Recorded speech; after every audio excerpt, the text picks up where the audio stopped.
청년 겨울 수련회를 축복하셔서 저희들의 생애 커다란 전환점이 되는 이번 수련회가 되게 도와 주옵소서. 처음 시작부터 마지막 시간까지 주님께 의탁하오며 예수님의 이름으로 기도드립니다. 아멘. 반갑습니다.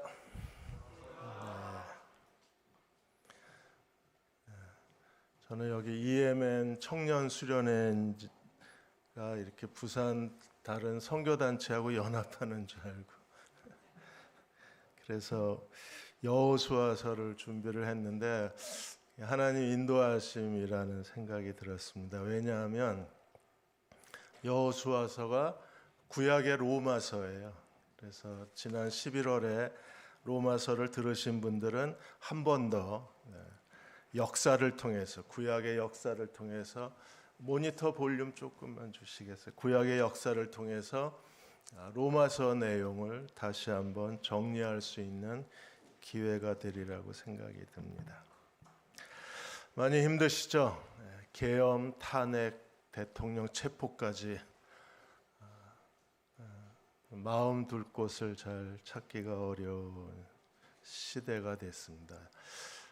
일찍 죽었어야 되는데 벌써 대통령 몇 명이 제가 살아있는 동안에 대통령이 몇 명째 이렇게 탄핵하고 정치적 어려움을 겪는지 좀 당황스럽기만 합니다.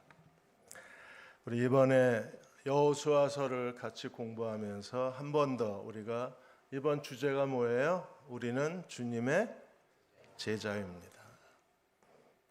우리가 어떻게 주님의 제자로 살아갈 수 있을지를 같이 나누는 시간이 되었으면 합니다. 여호수아서에는 가나안 정복 7년 동안에 크게 세 번의 전투가 있습니다. 중부 전투, 남부 그리고 북부. 그래서 오늘 저녁에는 중부 전투, 그 다음에 내일 오후에는 남부 전투. 남부 전투가 2장, 3장 기록밖에 없는데 굉장히 우리 청년들에게 주는 메시지가 커요.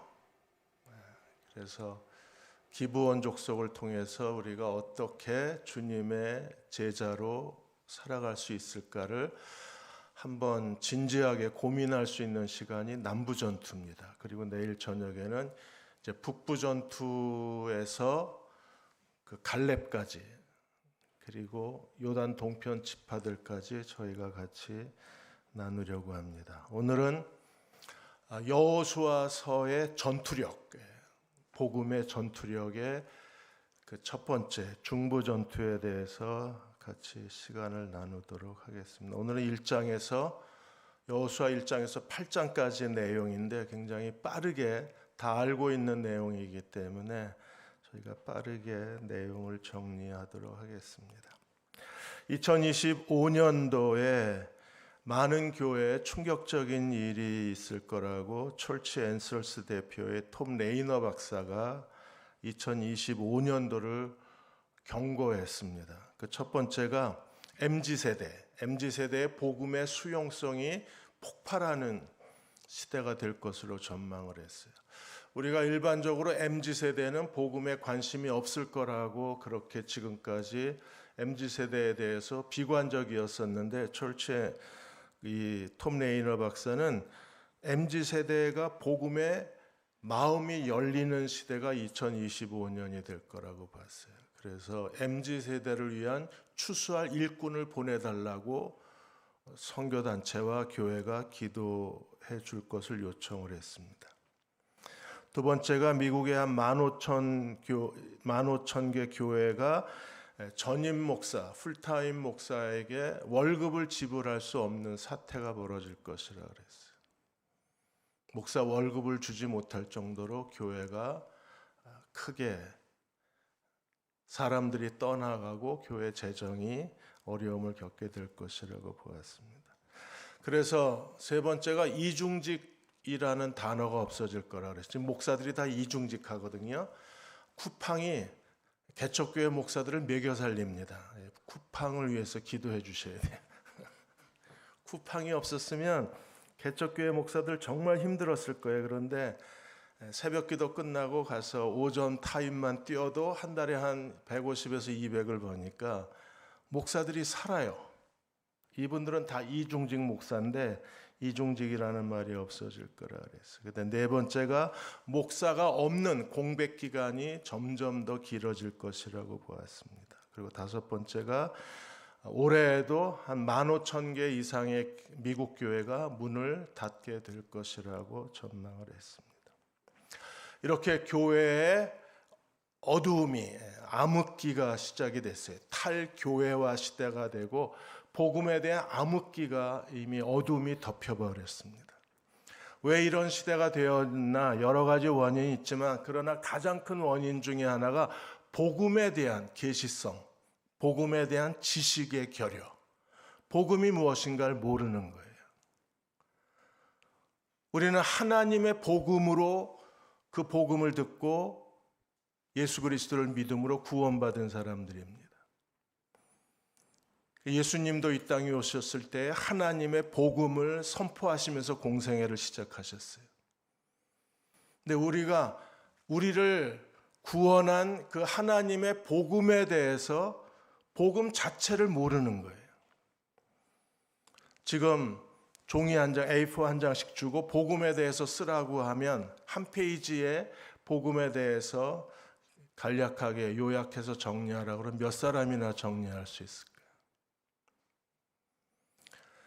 제가 신학교 교수였을 때 첫 시간에 모든 신학생들한테 A4 한 장씩 주고 복음에 대해서 쓰라고 그럽니다.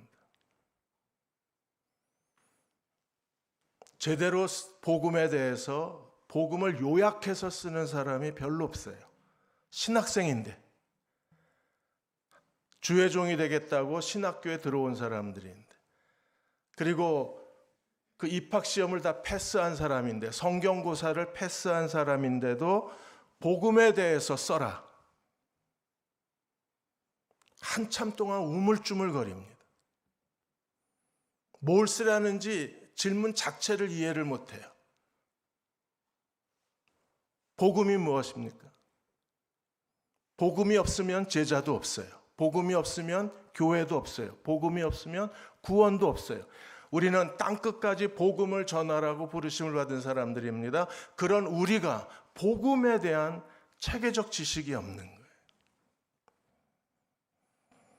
여호수아 중앙전투는 우리들에게 복음이 무엇인가를 가르쳐줘요. 남부전투는 우리가 어떻게 하나님의 인도하심을 받을 수 있는가를 가르친다면 이 첫 번째 가나안 정복 중앙 전투는 복음이 무엇인가를 전체적인 그림을 우리들에게 보여줘요. 여호수아의 주제는 헤렘입니다.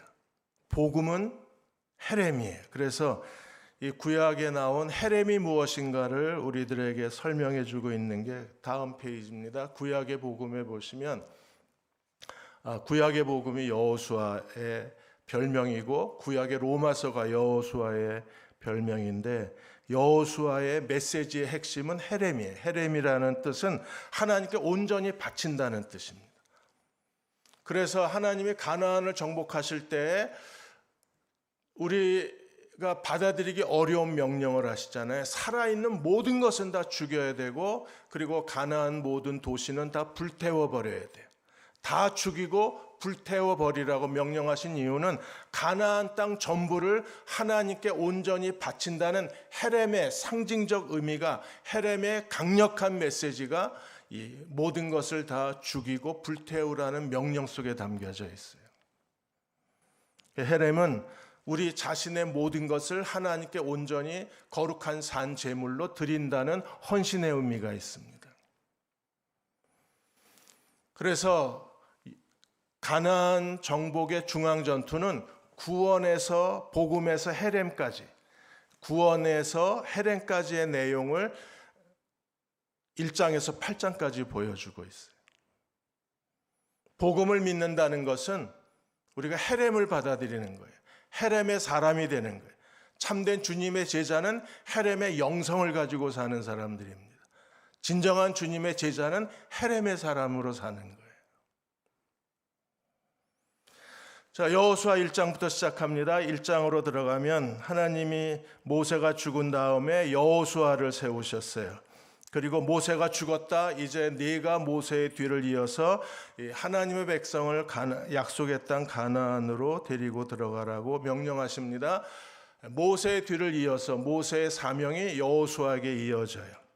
그리고 여호수아는 이제 가나안 땅을 정복함으로 하나님께서 모세를 통해서 주신 이스라엘 백성의 언약을 성취해야 합니다. 이제 너는 일어나 가라. 내가 너희에게 주었으니 너희 발바닥으로 밟는 것은 다 너희 영토가 되리라. 이제는 가라.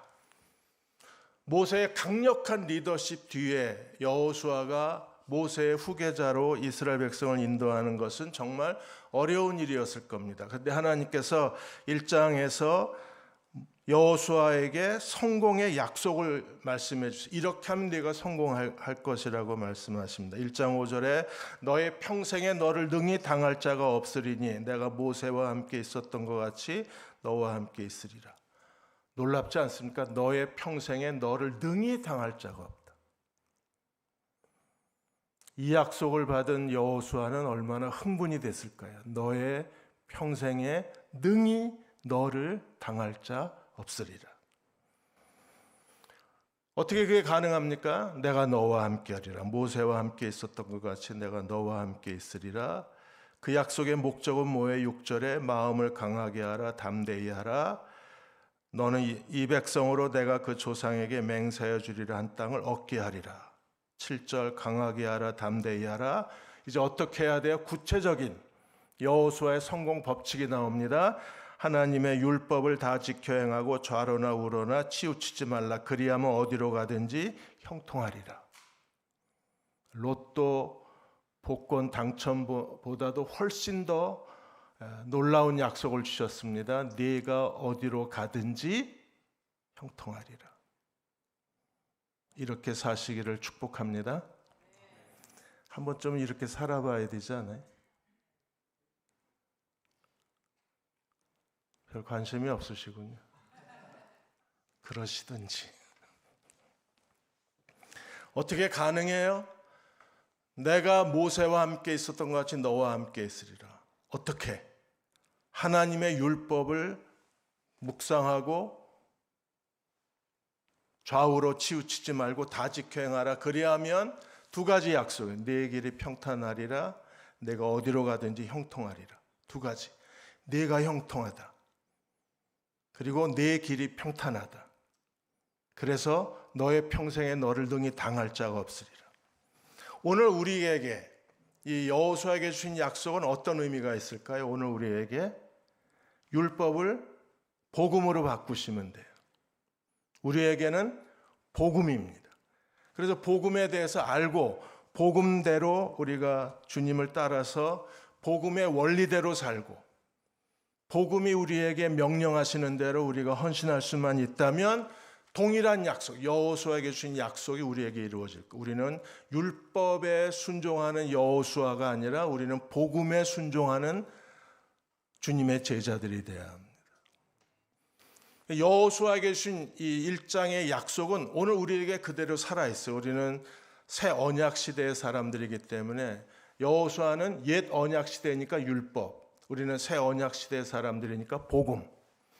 복음에 합당하게 사는 자가 되면 하나님께서 우리에게 동일한 약속을 이루어 주실 것입니다.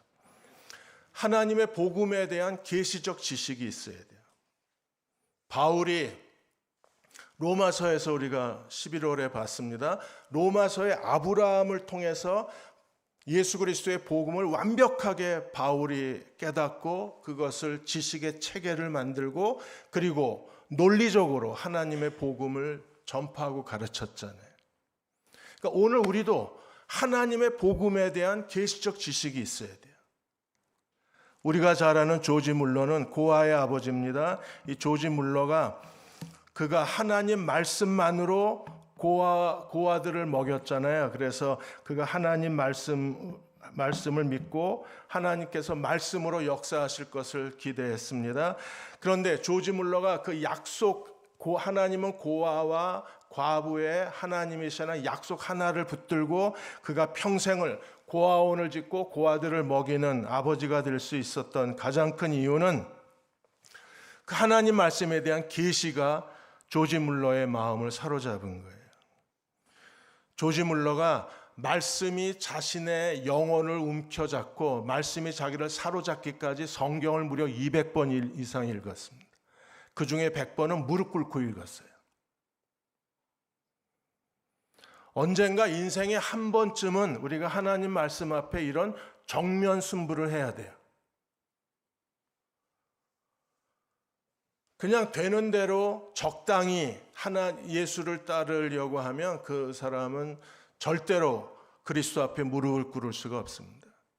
조지 물러는 하나님 말씀이 무엇인가를 알기 전에는 자기는 일어나지 않겠다고 생각을 하고 무려 100번 이상은 무릎 꿇고 말씀을 읽었습니다. 그리고 마침내 눈이 열리고 하나님 말씀이 그의 마음에 쏟아져 들어왔다 그랬어요.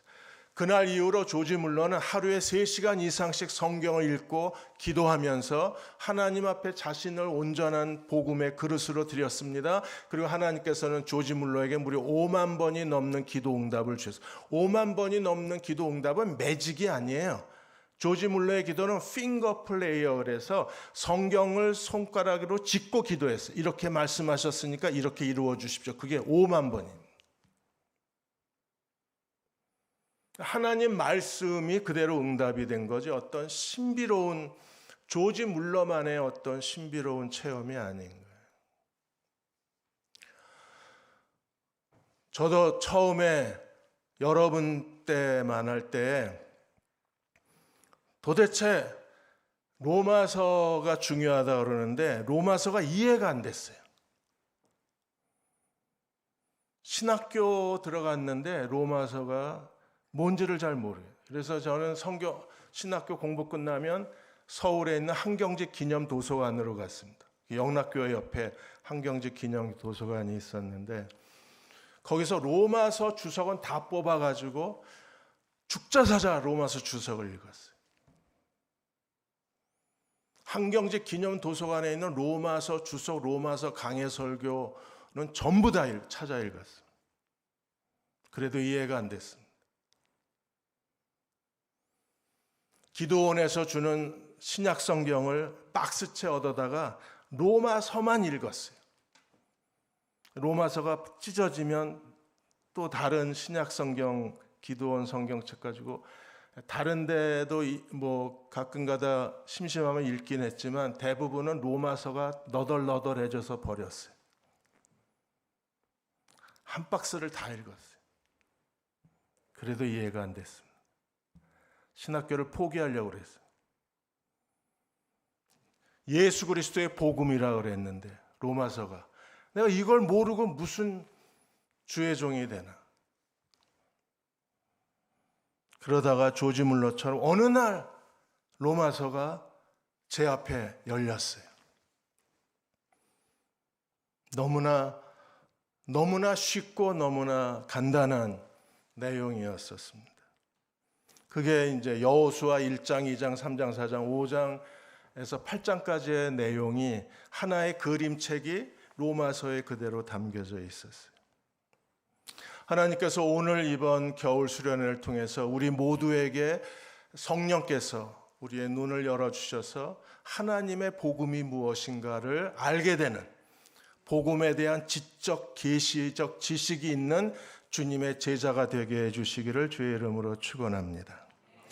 자, 복음의 시작은 2장으로 시작합니다. 2장에는 누가 나와요? 정말 아름다운 한 여인이 나옵니다. 그러나 그녀의 직업은 뭡니까? 기생입니다. 히브리어의 기생은 뭐라고 돼 있어요? 매춘부라고 돼 있습니다. 그러니까 여관집 주인이 아니라 실제로 그녀는 매춘부였었어요. 그러니까 그 여관에서 매춘이 이루어지고 있던 그 장소의 주인이었을 것으로 추정을 합니다. 라합의 이름의 뜻은 넓다라는 뜻입니다. 그런데 라합이 나중에 보아스가 아내가 되고 보아스의 어머니가 되고 보아스에게서 누가 나와요? 다윗의 계보를 잇는, 그래서 예수 그리스도의 계보를 잇는 5명의 여인 중에 한 사람이 기생라합입니다. 라합이 2명의 정탐꾼을 숨겨줬습니다. 그리고 2명의 정탐꾼을 숨겨주기 위해서 그녀는 자기 목숨을 내놓고 여호수아가 보낸 2명의 정탐꾼을 숨겨주게 돼요. 그리고 여리고 왕의 군대가 2명의 정탐꾼을 찾으러 왔을 때 라합은 감쪽같이 거짓말을 하고 2명의 정탐꾼을 살려줍니다. 아주 뛰어난 그 순발력과 아름다움과 지혜가 있었던 여인이 기생라합이었어요. 그러니까 메시아의 여인이 되기에 아주 합당한 그런 사람이었었습니다. 2명의 정탐꾼에게 여호수아 2장 9절에 보면 여호와께서 이 땅을 너에게 주신 줄 내가 안다 그랬어요. 어떻게 알았을까요? 라합은 여호와께서 이 땅을 너에게 주신 줄 나는 아노라. 그래서 우리가 다 두려워하고 너희 앞에 간담이 녹는다. 그래서 기생 라합이 그 믿음을 갖게 된 이야기를 들려주는데 10절에 너희가 애굽에서 나올 때 홍해 물을 마르게 하신 일과 요단 저편에 아모리 사람 2왕 시온과 옥에 행한 그들을 전멸시킨 일을 우리가 들었습니다. 그리고 11절 듣자 곧 마음이 녹았고 너희의 연고로 사람이 정신을 잃었다. 그리고 너희 하나님은 상천하지에 온 하늘과 땅에 우주를 지배하시는 하나님이시다. 그러므로 12절 그래서 그 하나님의 그 이야기를 듣고 라합은 하나님을 믿고 어떻게 했습니까? 헤세드 투 헤세드, 목숨을 걸고 너희를 살려줬으니까 너희도 내가 너희에게 목숨을 내놓고 너희에게 친절을 베푼 것처럼 너희도 나와 우리 집의 모든 사람들을 위해서 너희도 헤세드, 살려줘라. 내가 너희를 살려줬으니까 너희도 우리를 살려줘라. 진실한 표를 내라. 그래서 기생라합은 목숨을 내놓고 2명의 정탐꾼을 살려주고 그리고 정당한 요구를 해요. 살려줬으니까 살려줘라. 어떻게 합니까? 기생라합이 그 여리고 성벽에서 2명의 정탐꾼을 밧줄로 탈출구를 만들어 주잖아요. 성 밖으로 탈출하게 도와줍니다. 성서 고고학자 가스팅 박사에 의하면 여리고 성은 그 첫 번째 성벽과 두 번째 성벽 사이가 4m 내지 5m의 넓이를 가진 아주 거대한 성입니다. 그리고 성벽 위에 집이 있었을 걸로 추정을 해요. 그리고 그 창문을 통해서 밧줄로 2명의 정탐꾼을 내려주었습니다. 그 2명의 정탐꾼을 내려준 그 자리에서 어떻게 해요? 2장 18절에 보시면 18절에 이렇게 말합니다. 우리가 이 땅에 들어올 때 우리를 달아내려온 창에 이 붉은 줄을 메고 내 부모 형제 내 아비 가족을 다 집에 모으라. 내 집에 있는 사람은 다 살고 내 집에 집 밖을 나가는 사람은 다 죽는다. 그래서 밧줄 2명의 정탐꾼을 살려준 밧줄에 붉은 줄을 메고 그 붉은 줄이 메어 있는 집 안에 있는 사람은 다 살리라. 그래서 나중에 여리고를 정복했을 때 여호수아가 라합의 집에 붉은 줄이 메어져 있던 집에 있는 사람들은 다 살아요. 헤세드 투 헤세드, 밧줄이 붉은 줄로 바뀌는 것.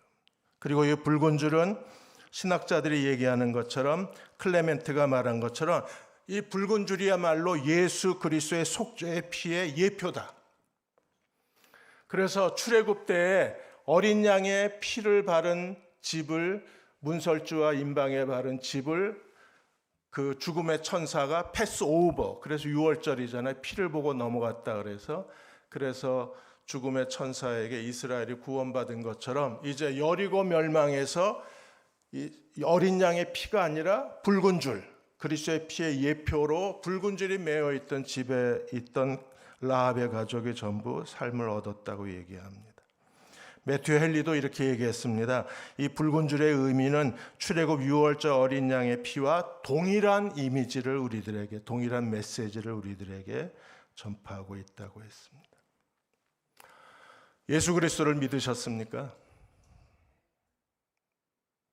우리가 그리스도를 믿음으로 인해서 어떤 일을 얻을 수 있어요? 우리의 모든 죄가 용서받고 우리는 더 이상 죄인이 아니라 의롭다함을 받고 우리는 하나님의 자녀로 다시 거듭날 수 있는 은혜는 어디서 얻을 수 있습니까? 예수 그리스도의 피의 속죄로 말미암아. 로마서 3장 23절 24절에서 모든 사람이 죄를 범하였으면 하나님의 영광에 이르지를 못했습니다. 그런데 어떤 일이 벌어졌어요? 그리스도의 십자가의 피의 그 속죄로 말미암아 우리가 하나님의 은혜로 값없이 의롭다함을 얻는 자가 되었습니다. 구원받으셨습니까? 그리스도의 피로 말미암아 우리의 모든 죄가 용서받은 걸 믿으십니까? 자, 1장에서 율법, 복음, 2장에서 그 복음의 첫 번째 메시지, 첫 번째 징검다리가 뭐예요? 붉은 줄의 사람들. 그리스도의 피로 말미암아 속죄함을 받은 사람들. 그리스도의 피로 죄 사함을 받은 사람들, 그리스도의 피로 모든 죄가 용서받고 하나님 앞에 의롭다 하심을 받고 그리고 하나님의 자녀로 거듭난 사람들, 그들이 주님의 제자의 첫걸음을 내디딘 사람입니다.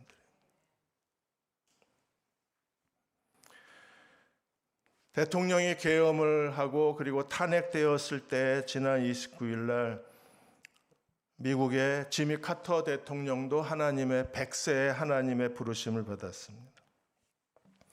지미 카터 대통령의 기사를 쓰면서 조지아 시골에서 백악관까지라는 그 신문 기사를 제목으로 달았습니다. 지미 카터 대통령이 1976년에 대선에 출마했을 때 기자회견을 했어요. 그럴 때 지미 카터 대통령이 자기를 뭐라고 소개했냐면 나는 본 어게인 크리스찬입니다 라고 소개를 했어요. 1976년도에 그 당시에 뉴스위크가 신문의 일면 기사 제목이 1976년은 복음주의의 해가 되었다고 선언했어요. 왜? 본 어게인이라는 말을 기자들이 이해를 못했어요. 본 어게인이 뭐냐? 그래서 기자들이 기자회견을 하고 또는 끝난 기자들이 본어게인이라는 단어의 의미를 해석하려고 목사들을 찾아가고 신학자들을 찾아갔을 정도였어요. 그리고 기사가 떴습니다. 본어게인, 거듭났다는 게 무슨 뜻인지 우리는 이제서야 알았다. MBC 뉴스의 존 챈슬린이 이렇게 말했습니다. 우리는 카터 후보의 심오한 경험이 반영된 본어게인, 거듭남에 대한 종교적 의미를 이제서야 확인했다. 침례 교인이라면 누구나 다 경험하는 평범한 수준의 믿음의 고백이었는데 우리는 몰랐다. 기독교 국가인 미국에서조차 본어게인이라는 의미를 몰랐어요. 그냥 교회만 다닌 거. 카터가 처음으로 본 어게인 크리스찬이라는 단어를 미국 전 국가의 모든 국민들에게 처음 말한 최초의 대통령 후보였던 거예요. 거듭나셨습니까? 하나님의 자녀로 다시 태어난 걸 믿으십니까? 그게 처음 시작이에요. 근데 우리는 교회만 열심히 다니면 되고 교회 여러 가지 프로그램, 행사, 집회, 성경 공부, 수련회 계속 참석은 하지만 그러나 한 번도 예수 그리스도의 십자가 앞에 정면으로 그리스도의 피의 그 은혜를 우리가 온 가슴으로 그 은혜를 내 가슴 속에 누려보지 못했다면 그 그리스도의 피의 은혜가 내 가슴을 관통하지 않았다면 우리는 아직도 여호수아 2장을 지나가지 못한 거예요. 만일에 그리스도의 피의 은혜를 경험했다면, 그래서 하나님의 자녀로 거듭났다면 우리는 과거처럼 그대로 아무 일 없는 것처럼 살 수는 없어요. 지금은 사람들에게 잘 알려지지 않았지만 저희 때는 송명희 시인이 굉장히 유명하신 분이었습니다. 뇌성마비, 전신마비로 휠체어를 타고 다니면서 그분이 쓴 시가 복음성가로 만들어지고 그래서 많은 사람들에게 큰 은혜를 주었던 사람이 송명희 시인이었어요.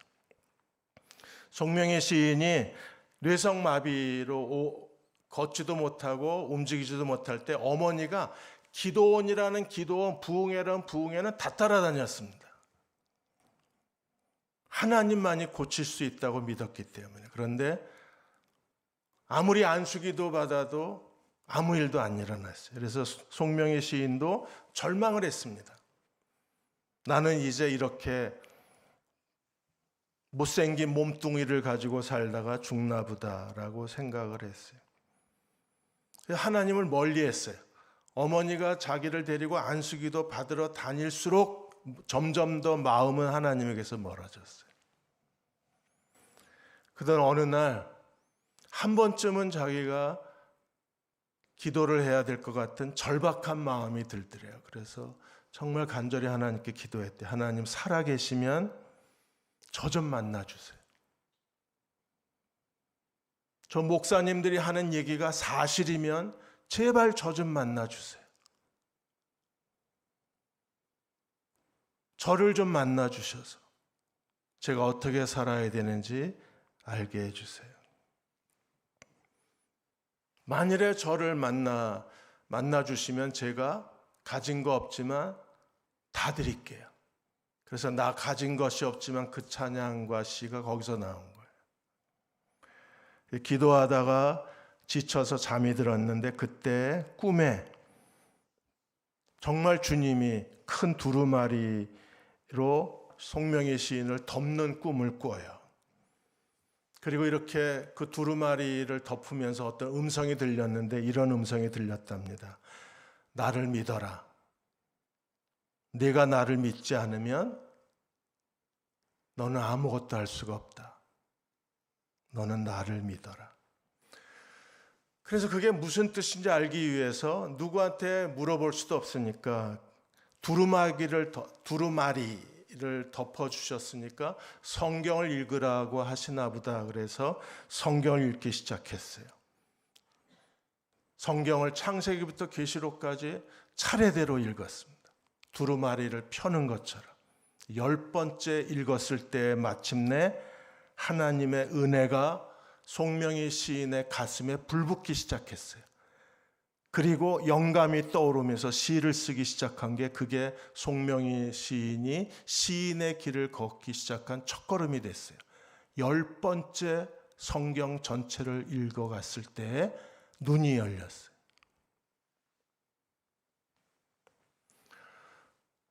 우리가 예수 그리스도의 은혜로 말미암아 구원받은 사람이라는 명백한 증거가 우리 안에 있어야 합니다. 그냥 귀로 들은 객관적인 지식이 아니라 주관적인 체험이 돼야 돼요. 그리스도의 십자가 앞에 무릎 꿇어본 은혜가 우리에게 있어야 돼요. 그래 거듭나면 이제 우리는 어떤 사람이 되나요? 3장과 4장에 가면 2개의 돌기둥의 사람이 됩니다. 3장과 4장에서 이스라엘 백성이 법궤를 앞세우고 요단강을 건너요. 요단강을 건너는 것은 세례 곧 침례를 의미합니다. 그리고 2개의 돌기둥을 세우라고 하나님께서 여호수아에게 명령하시게 돼요. 2개의 돌기둥, 하나는 어디에 세웁니까? 법궤를 맨 제사장들이 서 있는 요단강 바닥에 돌기둥 12개를 세웠습니다. 이 돌기둥을 위로 세운 게 아니라 돌기둥을 고고학에서 발견한 사진에 의하면 옆으로 12개를 세워요. 그리고 거기서 12개의 돌을 가져다가 어디에 세웠어요? 길갈에, 이스라엘 백성의 베이스 캠프였던 길갈에 12개의 돌기둥을 세웠어요. 2개의 돌기둥을 세우라고 명령하시게 됩니다. 이 2개의 돌기둥이 우리에게 의미하는 것이 무엇입니까? 우리가 이스라엘 첫 1세대의 백성들이 홍해 바다를 건넌 것을 고린도전서 10장에서 바다에서 세례를 받았다 그랬어요. 광야에서 태어난 제2세대의 이스라엘 백성은 강에서 세례받은 백성들이 된 거예요. 그래서 강을 건너는 것은 세례받은 것을 의미합니다. 고린도후서 5장 17절에 누구든지 그리스도 안에 있으면 새로운 피조물이라. 이전 것은 지나갔으니 보라 새 것이 새로운 피조물이 되었다. 예수 그리스도를 믿고 거듭나면 하나님께서 우리를 새로운 피조물로 만드시는데 어떤 새로운 피조물로 우리를 만드십니까? 요단강을 건너간 사람들. 어떤 사람들이에요? 세례받은 사람들. 그래서 교회에 오면 일정 시간이 지나면 다 우리가 학습을 하고 그 다음에 세례를 받잖아요. 세례 교인이 돼야 합니다. 왜 세례를 받습니까? 저도 처음엔 장로교를 다녔는데 6개월 지나니까 학습 받으라고 그러고 1년 되니까 세례 받으라고 그래서 받으라니까 받았어요. 그게 뭔지도 모르고 그냥 받았습니다. 여러분은 알고 받으셨습니까?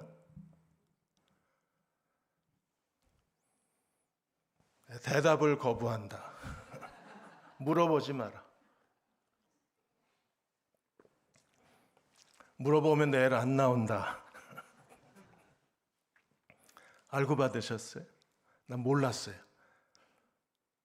그냥 받아야 교회에 멤버십이 생기는 줄 알고, 멤버십이 생겨야 뭐 또 결혼할 때 목사님이 주례도 해주고, 멤버십이 있어야 주일학교 교사도 이제 비정규가 아니라 정규직이 되는 줄 알고 그래서 받았어요.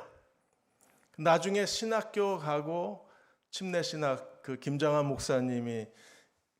목사님과의 관계 때문에 이제 침례신학교를 가게 됐는데 가보니까 내가 엉터리로 받았더라고. 그래서 제대로 받자 그리고 11월 3일 날 이젠 침례를 받았어요. 그래서 저는 재침례교도입니다.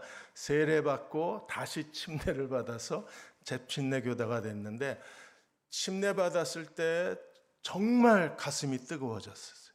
왜? 침례 받은 것 자체가 그리스도의 죽음과 부활에 연합된 새로운 피조물이 된 나 자신을 하나님 앞에 고백하는 거기 때문에. 복음의 가장 중요한 핵심이 무엇입니까? 고린도전서 15장 3절과 4절에 내가 받은 것을 먼저 너에게 전하였노니 성경대로 그리스도가 우리 죄를 위하여 죽으시고 장사 지낸 바 되었다가 성경대로 사흘 만에 살아나시다. 복음이 뭐예요? 그리스도의 죽음과 부활에 관한 것입니다. 근데 그리스도가 우리를 구원하기 위해서 죽으시고 부활하셨을 뿐 아니라 놀랍게도 우리를 그리스도의 죽음과 부활에 연합시키셨다는 거예요. 그래서 우리가 그리스도와 함께 죄에 대하여 죽은 자 하나님께 대하여 산 자로 다시 태어나게 됐어요. 이게 거듭남입니다. 본어게인이라는 걸 뭘 의미합니까? 새로운 피조물. 어떤 새로운 피조물이요? 그리스도의 죽음과 부활에 연합해서 내가 그리스도와 함께 죄에 대하여 죽은 자 하나님께 대하여 산 자로 다시 태어난 것을 의미해요. 우리는 하나님께서 하나님의 자녀로 거듭난 그리스도인의 자아상이 있어야 돼요. 나는 어떤 사람인가? 거울을 보고 나는 어떤 사람인가? 세상의 그 외모의 가치관에 비교해서 오늘은 내 외모가 마음에 들었다고 오늘은 또 외모가 마음에 안 들고 머리는 왜 이렇게 자꾸 가라앉고 머리 헤어스타일도 마음에 안 들고 나는 왜 이렇게 생겼는지 내 얼굴 자체도 마음에 안 들고 내 인생 자체도 제대로 내가 나를 봐도 뭔가 인정할 만한 것이 아무것도 없는 빈 껍데기 같은 그런 자기 착각에 빠질 때가 많잖아요. 그 세상의 거울을 다 부셔버려야 돼. 거울 때문에 내가 자꾸 비참해지잖아요. 거울은 성능이 좋아져가지고 이제는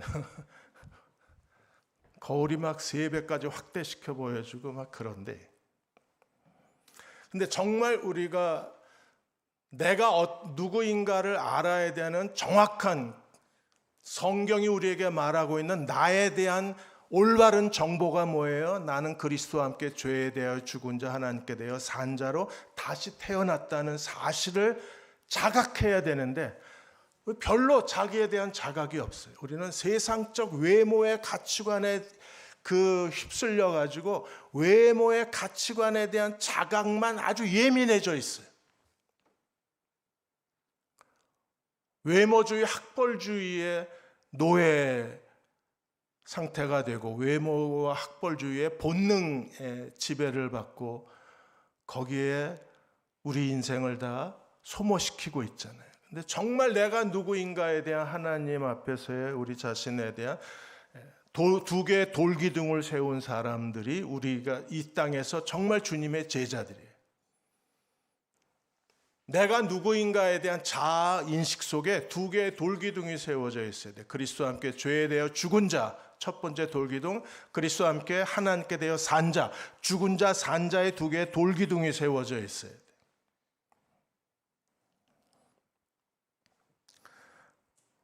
다음 PPT에 보시면 세례가 뭘 의미합니까? 세례가 죽음과 부활에 연합된 자아, 내가 누구인가. 로마서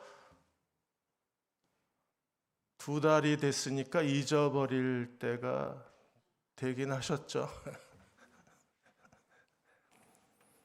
그래서 로마서를 한 10년 들어야 돼. 1년에 한 번씩 한 10년 들으니까 제 아내가 한 10년 들었거든요. 10번째 듣더니 그제서야 똑똑하다고 스스로 자부하는 제 아내님이 10번 들으시고 나서 10년 만에 10년 법칙이 거기도 적용이 돼요. 뭘 하나 하면 10년은 해야 달인이 되잖아요. 세례가 무엇입니까? 우리가 그리스도와 죽음과 부활에 연합한 자가 되는 걸 의미합니다. 고린도전서 10장 1절 2절에 이스라엘 백성이 구름과 바다에서 세례를 받았다. 광야에서 태어난 2세대는 MZ세대는 요단강에서 세례를 받았습니다. 세례는 뭘 의미합니까? 베드로전서 3장 20절 21절에 노아 방주를 상징해요. 노아 방주, 하나님 물로 심판하셨을 때 방주에 있는 사람은 살고 방주 바깥에 있는 사람은 다 죽었어요. 그래서 물을 기준으로 해서 두 세계, 죽음의 세계와 삶의 세계, 생명의 세계. 그래서 우리가 물속에 들어갔다 나오는 것, 세례는 머리만 적시지만 그러나 침례는 물속에 사람을 집어넣었다 빼내거든요. 이게 진짜 성경이 말하는 베프티즘이에요. 물속에 들어갔다가 나와야 돼. 실감나기 원하시는 분은 이번 수련회 끝나고 목사님께 요청하셔서 우리 저 해운대 가서 들어갔다 나옵시다. 수영복만 입고 겨울바다 한번 들어갔다. 한번 들어갔다 나옵시다. 들어갈 때 어떤 일이 벌어져요? 내가 그리스도와 함께 죄에 대하여 죽은 자. 그리고 올라올 때 어떤 일이 벌어져요? 내가 그리스도와 함께 하나님께 대하여 산 자. 죽은 자, 산 자의 이중적 자아가 있어야 주님의 제자예요. 나는 죄에 대하여 죽었다. 나는 하나님께 대하여 살았다. 저희가 다닐 때는 워치만 니 책이 아주 유행이었었습니다. 근데 이분이 지방교회가 교회론이 잘못돼가지고 전부 그 책이 쓰레기통으로 들어갔어요. 지방교회에만 구원이 있다 이렇게 얘기하셔가지고 우리가 전부 실망을 하고 다 책을 쓰레기통에다 갖다 버렸어요. 근데 그분의 책 속에 아주 이 비유에 적합한 예화가 하나 있었는데 이분이 중국에 기차를 타고 여행을 하는데 한번 기차를 타면 자구나도 황하, 자구나도 황하, 3일째도 황하, 황하강이 이렇게 길대요. 근데 지루하니까 사람들이 서로 의자를 마주하고 마작을 한답니다.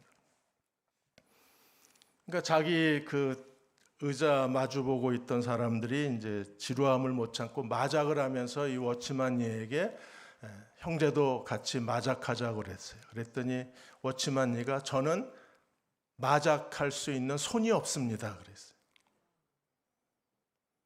그러니까 옆에 있는 사람이 손을 막 잡아 흔들면서 멀쩡한데 왜 그러냐? 이건 손 아니고 발이냐? 이거 손인데 왜 손이 없다 그러냐? 그랬더니 이 손은 하나님께 드렸기 때문에 마작할 손이 없대요. 죄에 대하여 죽고 하나님께 대하여 살고 그 손의 용도는 죄를 위해서는 단 1초도 쓸 수가 없는 거예요. 왜? 하나님께 드린 손이기 때문에. 죽음과 부활에 연합된 제자도를 보여주는 하나의 예가 나는 마작할 손이 없습니다.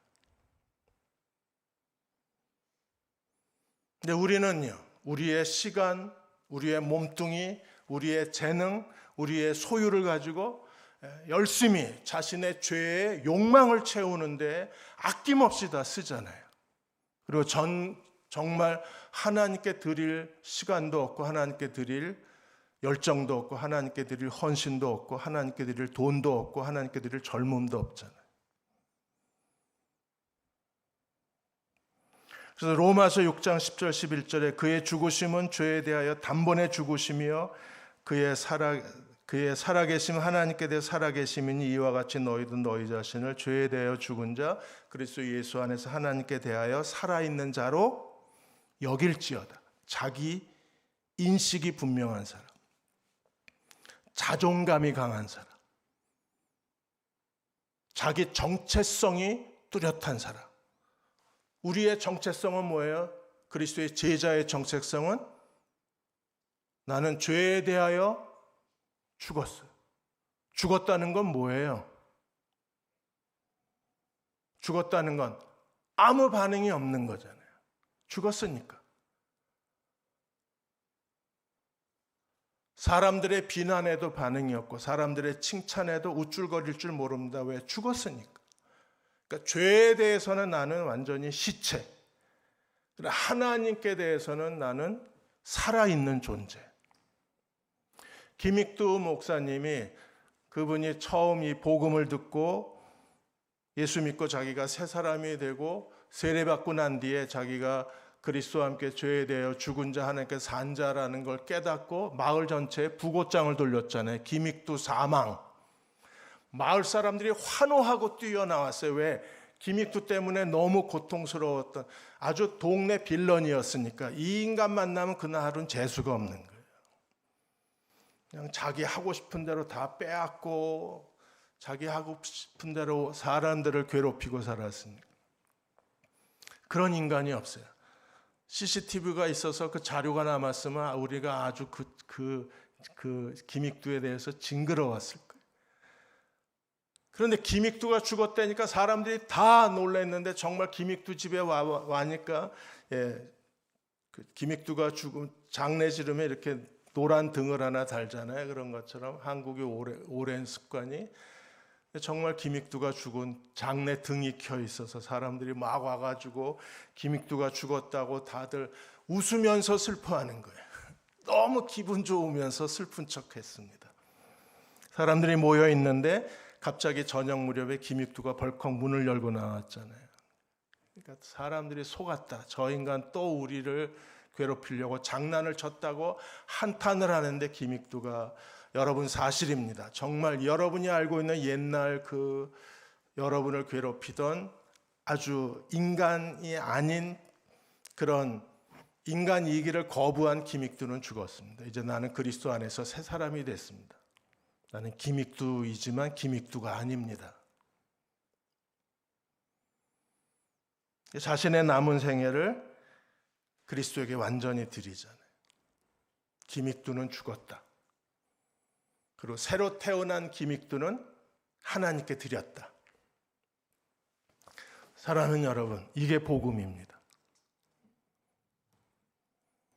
나는 이미 죽었어요. 그리고 나는 이미 하나님께 바쳤어요. 하나님만을 위해서 존재할 수 있어요. 그 의미가 무엇인가를 깨달아야 돼요. 그 사람이 제자의 정체성, 거듭난 그리스도인의 정체성, 세례의 정체성을 가진 사람. 지금 우리가 찾는 젊은이는 그 세례의 정체성, 죽음과 부활의 자아의 정체성, 나는 죽고 나는 살았다는 게 무언가를 아는 그런 그리스도의 젊은이들을 우리가 찾는 거예요. 그리고 하나님이 그런 사람을 찾으시는 거예요. 작년에 미국에서 아주 놀라운 일이 일어났습니다. 무려 12,000명이 동시에 세례를 받는 세례식이 거행이 되고 신문에 나왔어요.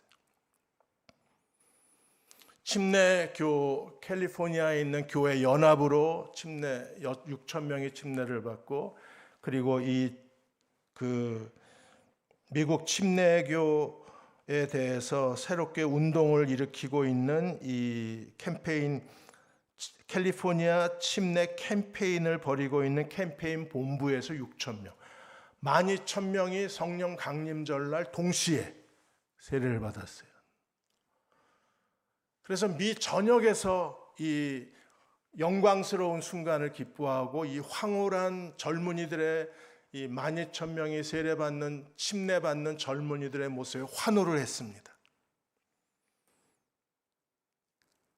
그러나 그 환호가 두려운 이유가 있어요. 그 환호보다 더 중요한 게 무엇입니까? 침례의 자아 정체성이 더 중요한데, 침례가 하나의 행사로 끝나버리고 프로그램으로 끝나버리고 캠페인으로 끝나버리면 우리는 너무나 허무한 거예요.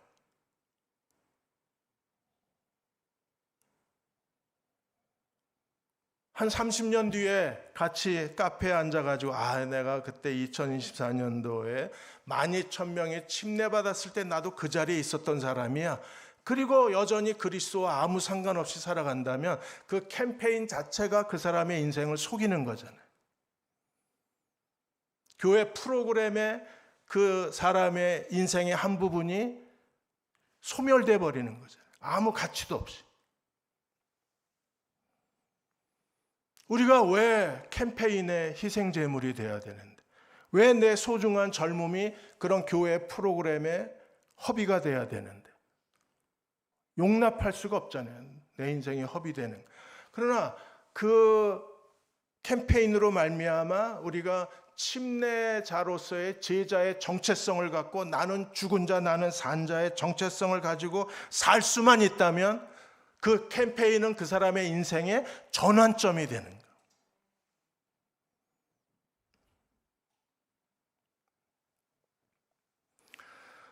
자, 2개의 돌기둥을 세운 사람들을 보겠습니다. 그 사람들은 어떤 사람들입니까? 죽음과 부활을 자아 실현해가는, 단순히 나는 죽은 자 산 자의 정체성을 가졌을 뿐 아니라 그 사람의 인생의 가장 중요한 핵심이 뭐예요? 죽음을 실현하고 부활을 자아 실현해가는 거예요. 그게 주님을 따르는 삶입니다. 주님을 따른다는 게 무슨 뜻입니까? 여러분, 주님을 따르고 계십니까? 주님이 어디 계신데 따라가는 거예요, 지금? 보이기는 합니까? 나 한 번도 지금까지 주님을 본 적이 없어요. 보셨나 봐? 따라가신다고 그러는 거 보니까. 뭘 따라가는 겁니까? 나를 따라오너라. 뭐 어디 계신 줄 알고 계셔야 따라가죠. 무슨 내비게이션에 점이라도, 빨간 점이라도 나오면 따라갈 텐데, 위치 추적기를 주님께 붙여놓을까요? 우리 좀 비싼 거 사가다 가지고 미국의 CIA에서 사용하는 한 100만 원짜리 위치 추적기 하나 사다가 주님께 소포로 보내드릴까? 따라간다고? 정말 따라가요? 뭘 따라가는데? 저는 가끔 청년들에게 묻습니다. 주님을 따르십니까? 아멘! 그럽니다. 나오라고 그래요. 제일 크게 얘기한 사람. 주님 따른다는 게 뭔지 잠깐만 설명해 줬으면 좋겠다. 나를 황당하게 쳐다봅니다. 지금까지 그런 질문을 한 목사 인간이 없었대.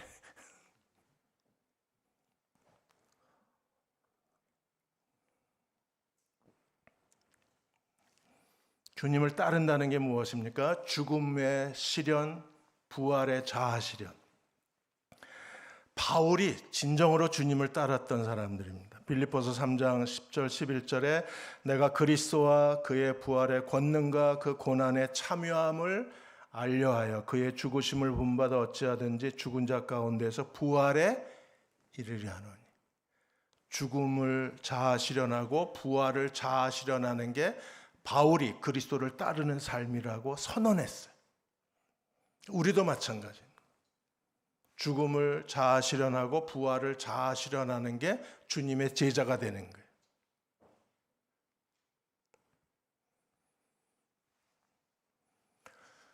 그러면 죄에 대하여 죽은 자, 하나님께 대하여 산 자가 됐다는 건 구체적으로 어떤 의미입니까? 아직도 추상적이잖아요. 죄에 대해서 죽었다, 하나님께 대해서 살았다. 뭐 어떻게 하라고? 뭐 이렇게 복잡해. 살기도 지겨워 죽겠는데 왜 주님이 요구하시는 것도 이렇게 답답해? 도망가고 싶으세요? 그냥 단념하고 싶으십니까? 그만했으면 좋겠습니까?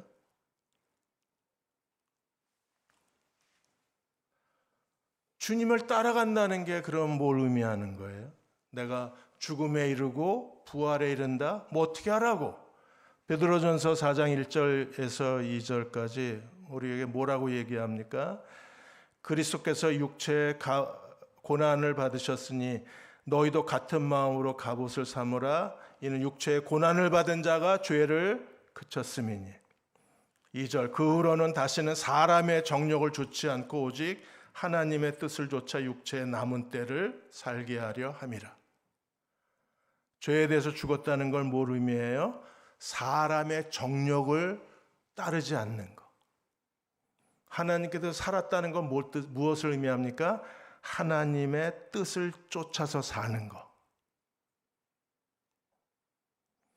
명확하게 우리에게 설명하고 해요. 추상적 개념이 아니에요. 명확하게 죄에 대하여 죽은 자 자아 실현, 하나님께 대하여 산 자의 자아 실현이 무엇인가를 성경 우리들에게 정면으로 도전해요. 사람의 정욕대로 살지 마라. 오직 하나님의 뜻대로 남은 생애를 살아라. 그게 분명해야 우리가 주님의 제자로 살아갈 수 있는 거예요. 폴 워셔 목사님이 몇 년 동안에 한국교회 전체를 뒤흔들어 놓으셨죠. 거듭남과 구원에 대한 메시지로 폴 워셔 목사님이 정말 구원받았습니까? 라는 메시지 속에서 일리노이주, 미국의 일리노이주에서 일어났던 일을 아주 답답한 그 일을 예로 드셨어요. 그 동네에서 마약과 알코올 중독자로 그 뒷골목에서 어둠 속에서 살던 한 사람이 죽었습니다. 근데 그 가족이 그 동네의 큰 교회의 멤버였어요. 그러니까 그 목사님이 그 마약 중독자, 알코올 중독자, 노숙자의 장례를 치르게 돼 있어요. 그 장례를 치르면서 목사님이 이렇게 얘기를 했습니다. 하나님을 찬양합니다. 나는 이 청년을 예전에 알았습니다. 예전에 그가 9살 때 주일학교 다니면서 영적 기도한 걸 기억을 합니다. 그래서 나는 오늘 이 형제가 지금 천국에 주님과 함께 있다고 확신합니다. 할렐루야 박수가 다 터졌어요. 맞습니까? 9살 때 영적 기도했으니까 지금 주님과 함께 천국에 있나요?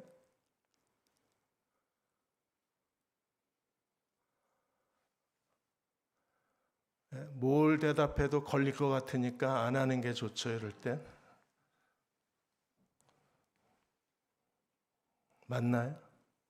폴 워셔가 말합니다. 정말 주님이 그 사람 안에 있었다면 그는 절대로 마약 중독자, 알코올 중독자로 인생을 더럽히지 않았을 것이다. 정말 주님이 그 안에 계셨으면. 한동안 그럴 수 있지만 다시 분명히 발버둥 치고 돌아왔을 거다. 왜? 우리는 죄에 대하여 죽은 자, 하나님께 대해 산 자이기 때문에 절대로 그렇게 사는 것으로 만족할 수 없기 때문에. 더 이상 사람의 정욕대로 살 수가 없습니다. 죄가 멈춰야 돼요. 그리고 우리의 육체의 남은 시간을 무엇으로 살아야 됩니까? 하나님의 뜻대로 살아야 합니다. 하나님의 뜻을 알고 계시나요? 내 인생을 향한 하나님의 뜻은 뭘까요? 내일 가나안 남부 전투에서 완전히는 아니지만 일부분 내 인생을 향한 하나님의 뜻에 대해서 우리가 조금은 생각할 시간이 있을 거예요. 완벽하진 않지만. 마틴 루터가 얘기했습니다. 믿음이란, 그리스도를 믿는 믿음이란 에브리데이 랩티즘이다. 에브리데이, 매일 세례를 받는 거다. 매일 세례 받는 게 뭐예요? 매일 죄 짓는 것이 줄어들고 매일 하나님께 대한 헌신이 늘어나는 것, 그게 에브리데이 랩티즘이라 그랬어요. 찰스 피니도 이렇게 얘기했습니다. 한 사람이 예수 그리스도를 믿음으로 구원받는 것도 중요하지만 더 중요한 게 있다. 한 사람의 그리스도인이 제대로 사는 것. 그것이 한 사람이 구원받는 것만큼이나 우리에게 중요한 일이라고 했습니다. 바울은 빌립보서 3장 10절 11절에서 죽음과 부활에 이른다고 했습니다. 베드로전서 4장 1절 2절에서 육체의 정욕대로 살지 않고 하나님 뜻대로 사는 거라고 그랬습니다. 좀 더 구체적으로 로마서 6장 12절 13절에 죄가 너희 죽을 몸에 왕노릇하지 못하게 하라. 몸의 사욕, 너희 지체를 죄에게 무기로 내어주지 말고 너희 지체를 하나님께 의의 무기로 하나님께 드려라. 제자도의 핵심은 분명한 변화가 그에게 있는 거예요. 죄에 대하여 죽음의 자아 시련이 있고 하나님께 대하여 부활의 새 생명의 자아 시련이 있는 거예요. 그렇게 산 사람을 한 분 보여드리겠습니다. 우리가 너무나 잘 아는 그 청년 바보 의사. 33살에 하나님의 부르심을 받았는데 안수연 의사, 안수연 형제가 33세 주님하고 똑같은 나이에 죽었는데 그의 장례식에 무려 4,000명에 넘는 조문객이 찾아왔어요. 거기 병원의 식당 아줌마, 병원 청소부, 병원에서 구두 닦는 구두 닦기 아저씨, 가난한 사람들, 누추한 사람들, 그리고 정말 누구도 쳐다보지 않는 사람들이 그의 죽음을 슬퍼하고 무려 4,000명이 넘는 조문객이 안수연 형제의 장례식을 찾아왔습니다. 사람들이 그 생애가 너무나 아름다워서 그를 정말 사랑했던 사람들이 모여서 3년 만에 써낸 책이 그 청년 바보 의사라는 책입니다. 그에 대해서 사람들이 이렇게 얘기합니다. 예수님이 어떤 분이신가를 우리들에게 보여준 사람, 예수님을 생각나게 한 사람, 예수님의 흔적을 가진 사람, 그리고 예수님이라면 어떻게 사셨을까를 자기의 삶을 통해서 우리들에게 보여준 사람. 그는 여전히 예수 그리스도의 향기로 내 마음에 남아있다 그랬어요. 예수님이 누구이신가를 삶 전체로 보여준 사람. 가난한 사람들의 자기 월급으로 치료비 다 대주고 진료가 끝나면 CD하고 성경책을 가방에 넣고 가난한 이웃들을 찾아가면서 찬양 CD를 나누어주고 기독교 서적을 나누어주고 배고픈 형제들이 있으면 찾아가 밥 먹여주고 그는 정말 다른 사람을 사랑으로 섬겼던, 자기를 위해서는 아무것도 하지 않고 다른 사람들을 위해서라면 모든 것을 다 허비했던 사람이 그 청년 바보 의사였어요. 그에게 그리스도가 계셨습니다. 그리스도에게 자신의 전부를 쏟아주었던 사람이었어요. 이 사람이야말로 죄에 대하여 죽은 자 하나님께 대하여 산 자가 무엇인가를 그대로 보여준 사람이라고 말할 수 있습니다. 자, 3장과 4장에서 2개의 돌기둥, 2장에서 붉은 줄, 3장과 4장에서 2개의 돌기둥 세워졌어요. 그러면 죄에 대하여 죽은 자, 하나님께 대하여 산 자, 죽음과 부활의 자아를 가진 사람을 우리는 어떤 사람이라고 말할 수 있는가? 그게 5장에 나와요. 죄에 대하여 죽은 자, 하나님께 대하여 산 자로 산다는 것은 어떻게 사는 건가? 어떻게 사는 걸까요? 예. 사람의 정력대로 살지 않고 하나님 뜻대로 사는 거라 그랬습니다. 우리의 지체를 죄에게 내어주는 게 아니라 우리의 지체를 하나님께 드려 거룩에 이르는 사람이라고 로마서에서 얘기했습니다. 근데 좀 더 사실적으로 더 명확하게 두 개의 돌기둥을 세운 사람을 한마디로 정의를 내리면 5장에서 할례 받은 사람. 죄에 대하여 죽고 하나님께 대하여 살았다는 걸 뭘 의미합니까? 그 사람은 어떤 사람이에요? 할례 받은 사람입니다. 그래서 여호수아 5장에서 할례와 군대 장관 이야기가 나오는 이유가 거기 있어요. 할례 받은 사람, 여호수아 5장에서 여호수아 5장 1절에 요단물을 이스라엘 앞에 말리시고 이스라엘을 건너게 하셨다는 이야기를 듣고 가나안 족속이 다 마음이 녹았습니다. 정신을 잃었습니다. 그때 다 군대를 모으고 탱크를 앞세우고 무인기를 띄우고 그리고 팬텀기를 띄우고 전면 공격을 해야 될 시기에 주님께서 여호수아에게 하신 명령이 뭐예요? 2절에 그때 여호와께서 여호수아에게 이르시되 너는 부싯돌로 칼을 만들어 이스라엘 자손에게 다시 할례를 행하라. 그래서 할례를 행합니다. 왜 할례를 행했을까요? 요단강을 건넜어요. 여리고 성이 눈앞에 있습니다. 이제 가나안 정복의 전쟁의 시작입니다. 전쟁이 시작될 가장 중요한 D-Day에 가장 중요한 역사적 순간에 하나님께서 여호수아에게 주신 명령은 할례를 행하라.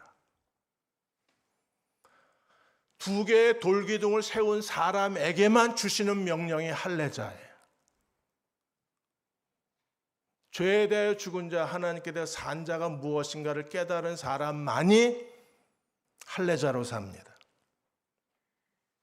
할례는 무슨 뜻입니까? 할례를 행하라. 그리고 5장 마지막에 여호와의 군대 장관을 만나요.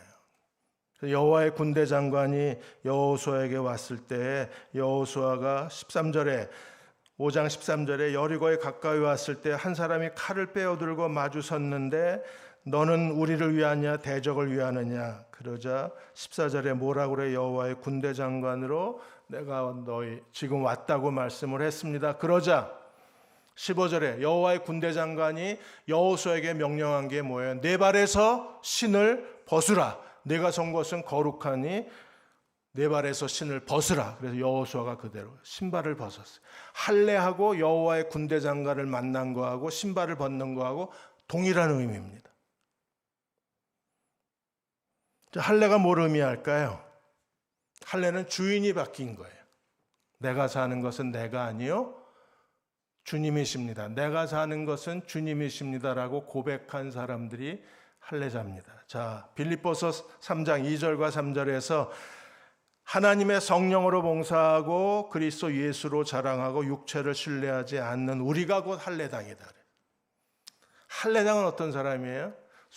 할례당은 남자의 성기의 일부를 잘라내는 포경 수술을 하는 걸 할례라고 합니다. 구약에서. 근데 신약에서의 그리스도의 할례는 참 할례당은 어떤 거예요? 성령으로 봉사하고 나를 신뢰하지 않고 그리스도를 신뢰하는 사람. 더 이상 나를 의지하지 않고 주님을 의지하는 사람. 어떤 사람입니까? 완전히 주인이 바뀐 사람이에요. 더 이상 내 인생의 주인은 내가 아니라 그리스도이십니다라고 고백하는 사람. 죄에 대하여 죽고 하나님께 대하여 살았다. 이런 죄와 하나님의 이 관계 속에서 이 세상을 지배하고 있는 죄에 대하여 죽고 하나님의 나라에서 하나님의 통치에 대해서 하나님께 대해 살았다는 걸 우리 개인의 내면으로 끌고 들어오면 나는 죽고 그리스도는 살았다는 그런 인생을 살아가는 태도에 그대로 연결이 되는 거예요. 그래서 죄에 대하여 죽은 자는 나는 죽었다. 하나님께 대해 살았다는 건 그리스도가 사신다는 뜻입니다.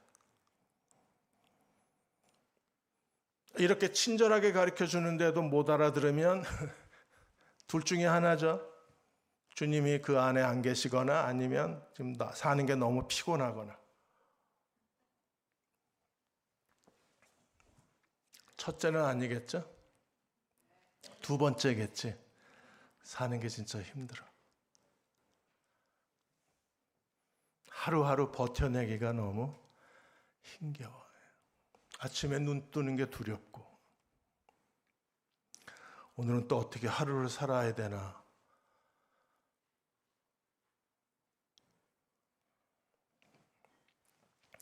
죄에 대하여 죽은 자, 하나님께 대해 산 자의 이견 세계관이잖아요.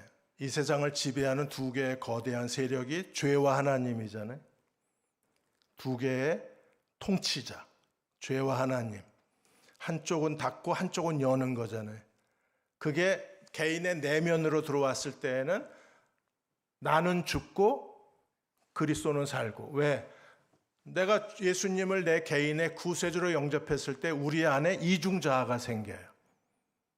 옛사람 내가 있고, 그리고 예수님을 내 개인의 구세주와 삶의 주인으로 모셔드렸으니까 새 사람 그리스도가 계세요. 한 사람이 두 주인을 섬길 수 없습니다. 하나를 경히 여기고 하나를 중히 여기고 하나를 미워하고 하나를 사랑할 수밖에 없어요.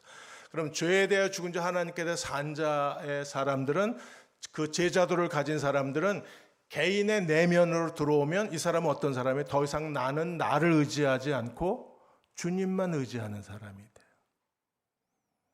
그래서 갈라디아 2장 20절에 뭐라 그랬습니까? 같이 한번 읽어보겠습니다. 갈라디아 2장 20절. 내가 그리스도와 함께 십자가에 못 박혔나니 그런즉 이제는 내가 산 것이 아니요 오직 내 안에 그리스도가 사신 것이라. 이제 내가 육체 가운데 사는 것은 나를 사랑하사 나를 위하여 자기 몸을 버리신 하나님의 아들을 믿는 믿음 안에서 사는 것이라.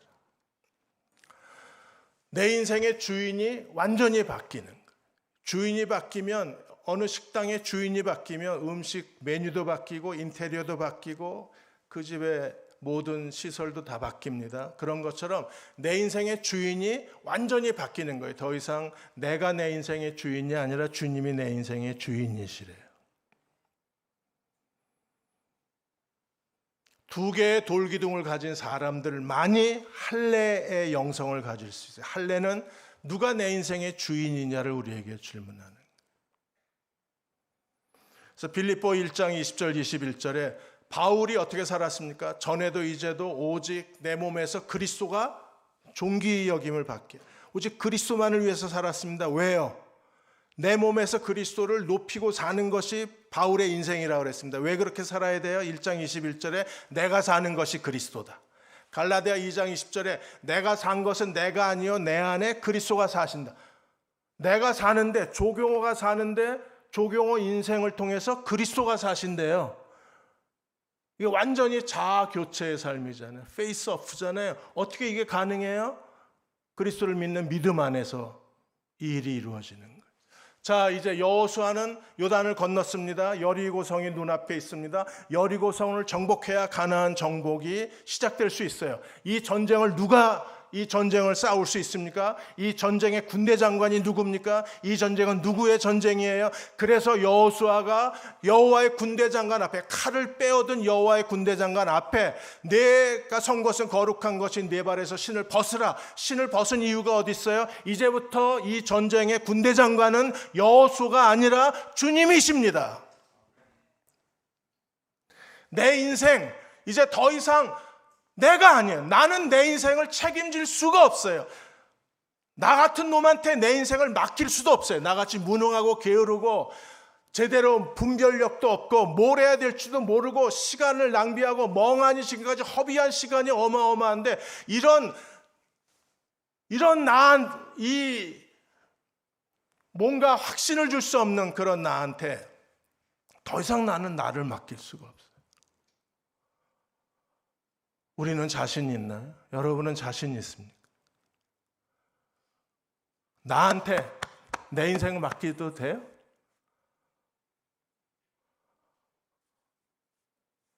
난 살아보니까 이 인간한테 더 이상 나를 맡길 수가 없더라고. 난 얼른 버렸어요. 와, 잘 됐다. 속으로 야, 잘 됐다. 주님이 내 인생의 주인이시면 좋아. 얼마든지 난 주인 바꿀 수 있어. 여호수아가 발에서 신을 벗었어. 이제부터 이 가나안 정복 전쟁의 군대장관은 여호수아가 아니라 여호와가 이 전쟁을 시작하시고 전쟁을 승리로 이끌어내시고 이 전쟁을 끝내실 거예요. 그분이 군대장관이죠. 내 인생의 주인은 더 이상 조경호가 아니라 내 안에 계신 예수 그리스도, 그분이 하나님의 아들이신 그분이 내 인생의 주인이시래요. 이보다 놀라운 사실이 있을 수 있을까요?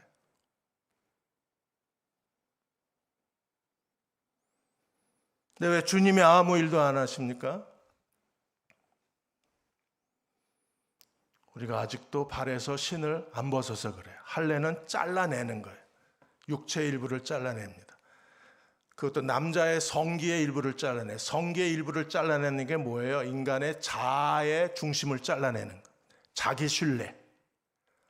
아주 지독한 에고이스트, 지독한 이기주의, 나를 잘라내는 게 할례. 하나님께서 우리에게 고난과 실패를 경험하게 하시는 가장 큰 이유는 우리의 고난을 하나님이 즐기시는 게 아니라 잘라내고 계시는 겁니다. 너는 너를 위해서 아무 쓸모가 없어. 자기가 더 이상 아무 쓸모가 없다는 사실을 깨달은 사람들이 그리스도의 십자가 앞에 주저앉고 기꺼이 자기 자신을 버려요. 그리고 주님께 자기 인생을 의탁합니다. 아래의 토레이 목사님이 이렇게 헌신의 기도를 하나님께 드렸습니다. 하나님, 여기 저와 저의 모든 소유가 있습니다. 주님께서 핏값을 지불하시고 나를 사셨습니다. 이제 나는 주님께 팔리운 사람입니다. 주님이 핏값을 주시고 나를 사셨습니다. 이제 내 인생의 주인은 내가 아니라 주님이십니다. 나를 값주고 사셨습니다. 그러므로 하나님께 절대적 소유권이 있음을 내가 고백합니다. 저의 모든 소유를 기꺼이 주님이 취하시고 주님 뜻대로 행하셔도 됩니다. 자기를 허락하는 거예요. 주님이 원하시는 곳에 나를 보내주시고 주님의 뜻대로 저를 마음대로 쓰셔도 좋습니다. 이게 할례의 고백입니다. 저와 제가 가진 모든 소유물을 아무 조건 없이 영원한 주님께 소유권을 드리고 나를 어떻게 쓰시든지 모든 권한을 주님께 양도해 드립니다.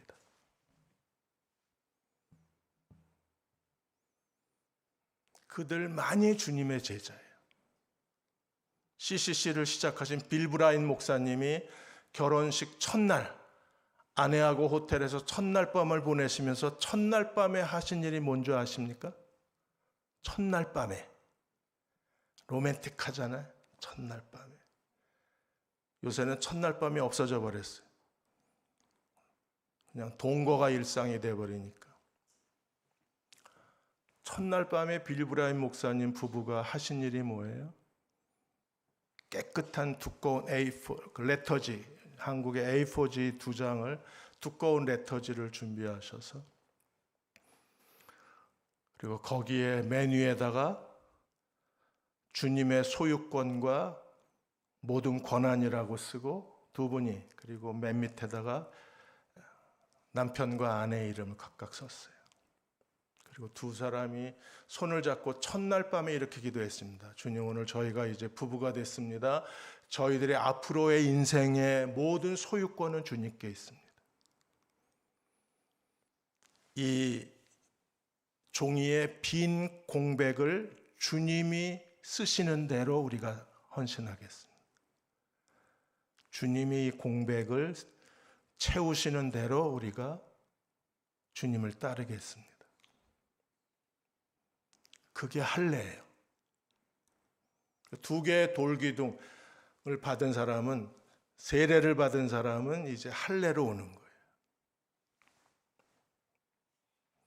유기성 목사님이 나는 죽고 예수로 사는 사람이라는 책에서 동생 얘기를 했습니다. 셋째 동생이 의사였는데 어느 날 선교사가 되겠다고 의사직을 포기하고 선교 훈련을 받으러 간 거예요.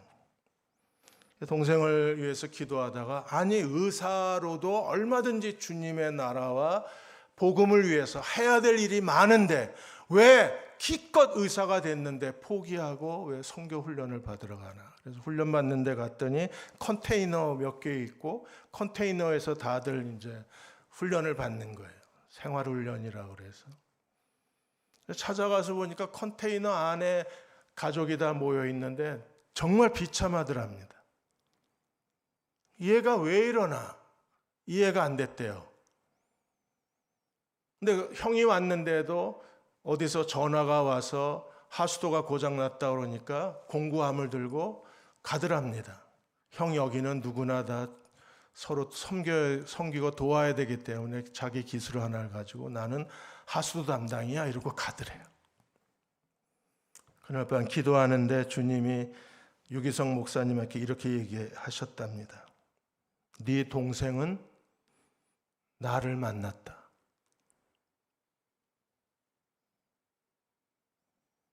그 말에 유기성 목사님이 완전히 무릎을 꿇었다. 네 동생은 나를 만났다. 주님을 만난 사람들은 기꺼이 주님이 시키는 대로 복종합니다. 왜? 그분이 삶의 주인이시니까. 이런 얘기하면 다들 겁을 먹어요. 내 인생 갑자기 다 그만두고 어디 가라고 그러시면 어떡하나. 아니에요. 몇 사람 얘기고 유기성 목사님 동생 얘기지 모든 사람에게 이게 적용되는 거예요. 여러분을 갑자기 저 아프리카로 보내지는 않습니다. 보낼 만한 사람을 보내지 가라고 그러면 행복한 거예요. 왜? 그만한 사람이 됐으니까.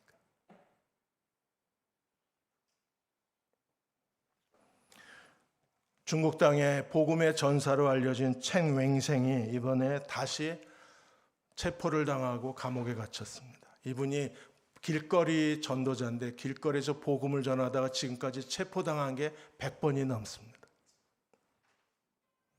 포기할 만도 한데 또 나가서 그리스도의 복음을 전하다가 이번에 또 체포를 당하고 이번에는 좀 오래, 그동안에는 벌금만 내면 풀어줬는데 이번에는 징역 1년 7개월을 선언. 전도하다가 1년 7개월을 받은 게 첸 웽생 목사님에게 처음 있는 일이래요. 그동안에는 벌금만 내면 풀어줬는데 이제 중국의 본격적인 첸 웽생 목사에 대한 억압이 시작이 된 거예요. 다음에 한 번 더 걸리면 1년이 10년으로 늘어나고 그 다음에 한 번 더 걸리면 아마도 감옥에서 남은 생애를 보내야 될지도 모른다는 두려움이 있으십니다. 그래도 전합니다. 왜?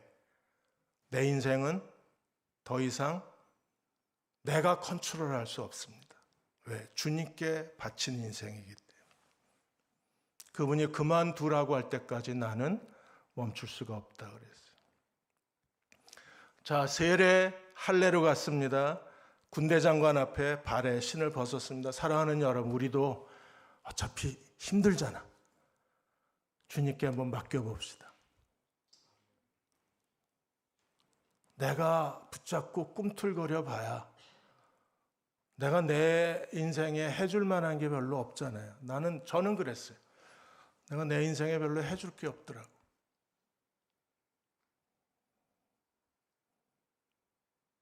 제가 내일쯤에 제 간증을 좀 하려고 그러는데 진짜 별로 할 게 없었어요. 그래서 얼른 드렸어요.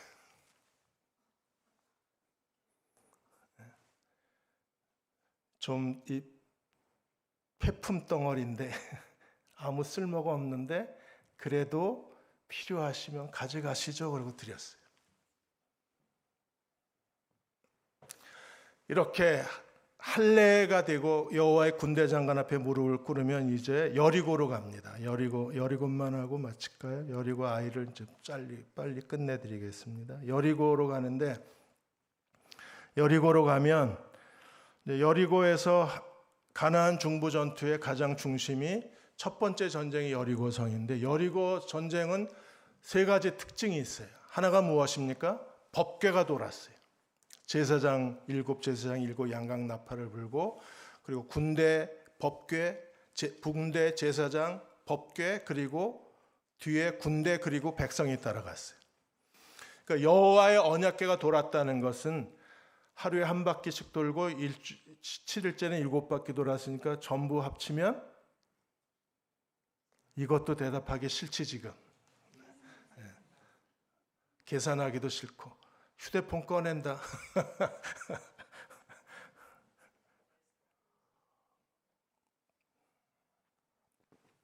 왜 일주일씩 걸렸을까요? 그때 13바퀴를 법궤가 돌았어요. 법궤가 돈 거는, 이 전쟁은 여호와의 전쟁, 성전의 개념이 있습니다. 두 번째, 주님께서 여리고 정복에 여호수아를 주신 명령이 뭡니까? 나중에 꼭 여호수아서 읽어보세요. 저는 그냥 지나가겠습니다. 반드시 지켜야 될 룰이 하나 있었는데, 절대 규칙이 하나 있었는데 뭐예요? 아무 소리도 하지 말라. 콧소리도 내지 마, 이렇게 돼 있어요. 소리도 내지 말라. 절대 침묵을 지켜야 됐습니다.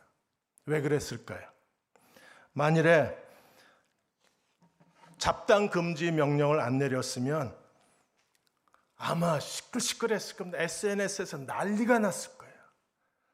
그냥 유튜버들이 다 카메라 들고 와가지고 이게 지금 뭐 하는 짓이냐 이러고, 사람들 그 숫자 늘리려고, 구독자 늘리려고 별짓을 다 했을 겁니다. 우리가 만일에 입을 그냥 뒀더라면 어떤 얘기가 나왔을까? 야, 저 여리고에서 화살이다 쏘면 우린 다 죽었다. 여호수아가 받은 명령이 사실인지 어떻게 하느냐? 여호수아가 잘못 개꿈 꾸고 우리한테 이러는 거 아니냐? 그리고 이거 너무 비상식적이다. 전쟁을 해야 되는데 왜 여호와의 법궤가 성을 한 바퀴씩 돌아야 되느냐? 지금 이렇게 성을 돈다고 성이 무너지겠냐? 요단강을 건너더니 여호수아가 드디어 자만심에 빠졌다. 한번 여호와의 기적을 보여주더니 무슨 또 하나님이 기적을 행할 줄 알고 쇼하고 앉았다. 탄핵하자, 체포하자, 감옥에 쳐넣자, 이러지 않았을까요? 그리고 사람마다 한마디씩 했으면 차라리 전쟁 무기를 만들자. 여기서 우리가 평지에서 공장 하나 짓고, 군수물자 공장 하나 짓고 전쟁 무기 제대로 한번 만들어서 가나안 정복을 나가야 되지 않느냐. 좀 더 실용성 있는 그런 대안을 세워야 되지 않느냐.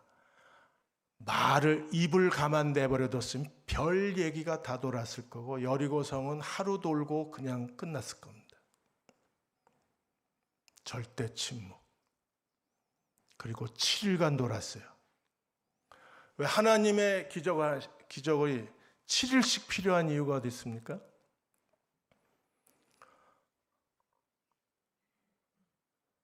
왜 7일이 필요했어요?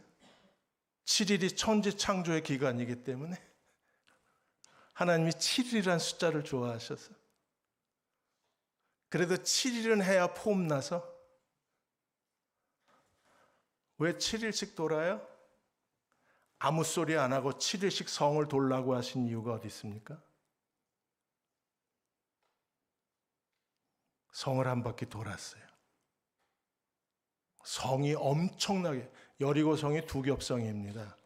엄청나게 커 보이고 자기들은 정말 무기력하게 보였을 거예요. 둘째 날 아무 소리 안 하고 계속 여호와의 법궤, 제사장의 나팔 소리가 울려 퍼지는 가운데 계속 성을 돌았을 때 어떤 일이 벌어져요? 성이 점점 작아지고 여호와의 법궤가 커지는 걸 봤을 거예요. 그게 일주일이 걸린 겁니다. 나는 죽고 그리스도가 살고, 나는 아무것도 아니고 그리스도가 나의 전부가 되시고, 나는 할 수 없고 주님은 하실 수 있고, 이게 7일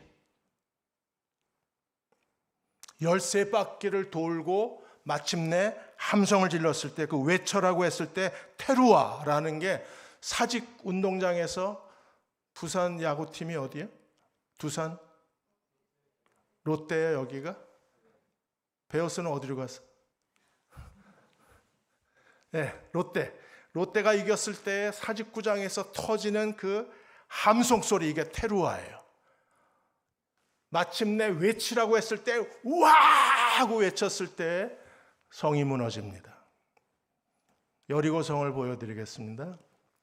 여리고성이 이렇게 생겼어요. 보시죠, 두겹성. 이거 PPT 파일 다 달라고 그러세요. 카톡방에 올려드리면 다 나눠드리겠습니다. 두겹성. 그리고 성이 밑에서부터 무너져 내렸어요. 함성 소리. 우리는 돌면 주신다. 이래서 자기가 짝사랑하는 여자 아파트 동을 계속 하루에 한 바퀴씩 지금 4년째 돌고 있는 인간이 있습니다. 그거 아닙니다. 그냥 혼자 사세요. 4년씩 돌아서 안 됐으면 그냥 혼자 사세요.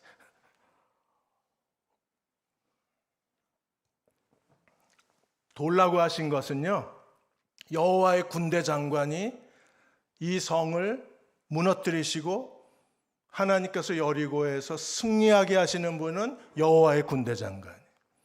그러려면 완전히 의지해야죠. 하나님을 믿어야죠. 그 믿음을 배우는 게 일주일 13바퀴예요.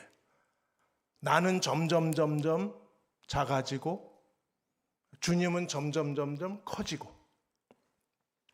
자, 오병이어 디베라 바닷가에서 예수님이 거의 2만 명이나 되는 사람들한테 너희가 먹을 것을 주라고 주님이 제자들에게 명령하셨습니다.